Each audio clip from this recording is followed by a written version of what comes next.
मित्रों, ये वही ममता बनर्जी हैं जिन्होंने 2024 में लोकसभा चुनाव के दौरान कहा था वो इंडिया अलायंस का हिस्सा नहीं है।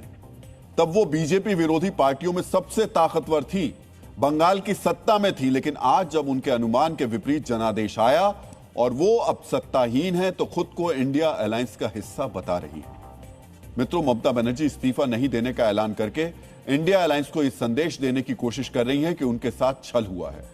गठबंधन के सहयोगियों को यह दिखाकर कि उनके साथ धोखा हुआ है, वो राष्ट्रीय स्तर पर बीजेपी के खिलाफ एक बड़े नैरेटिव को विस्तार देना चाहती हैं।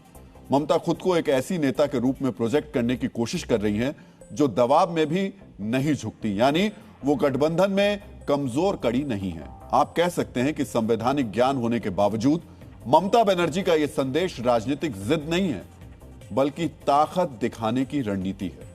मुख्यमंत्री ममता बनर्जी की जिद पर बीजेपी क्या कह रही है, वो भी आपको सुनना चाहिए। इसमें पार्टी प्रवक्ता बताएगा, कॉन्स्टिट्यूशन में सब लिखा हुआ है, ज्यादा बोलने का जरूरत नहीं। मैं ऐसा चीज कभी नहीं सुना न देखा कि किसी ने चुनाव में हार करके कहता है कि मैं ये नहीं दूंगी, मैं इस्तीफा नहीं दूंगी। मुझे लगता नहीं है कि वो दिमाग ठीक है।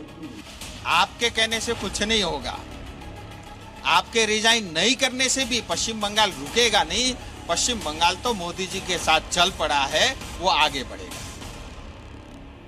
मित्रों, ममता बनर्जी ने जो आज कहा उसके पीछे की उनकी जो भी राजनीति हो, लेकिन उसे कहीं से भी जायज नहीं कहा जा सकता। ऐसे बयानों से अराजक स्थिति बनती है। हो सकता है कि वो अपने भविष्य के राजनीतिक फायदे के लिए ऐसा कह रही हो, लेकिन उनका जो राजनीतिक कद है उसे देखते हुए हम कहना चाहते हैं कि ऐसे बयान देने से उन्हें बचना चाहिए था।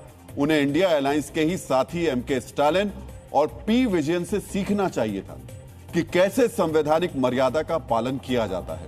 पी विजयन तो हारने के बाद अपनी गाड़ी से आए, लेकिन जो लगातार 3 बार मुख्यमंत्री रही, केंद्र में मंत्री रही, विधायक सांसद रही, वो ऐसी अराजक स्थिति बनाने की कोशिश कर रही हैं जो बिल्कुल भी ठीक नहीं है। सोचिए, 15 साल पहले जब वो पश्चिम बंगाल की सत्ता में आई थी, उस वक्त अगर तब के मुख्यमंत्री बुद्धदेव भट्टाचार्य ने ऐसा कहा होता तो फिर क्या होता। ममता जी को याद रखना चाहिए कि चुनाव आता जाता रहेगा, जीत हार होती रहेगी, लेकिन देश का संविधान और उसकी मर्यादा स्थायी है। उसका पालन होना चाहिए, उसका सम्मान होना चाहिए।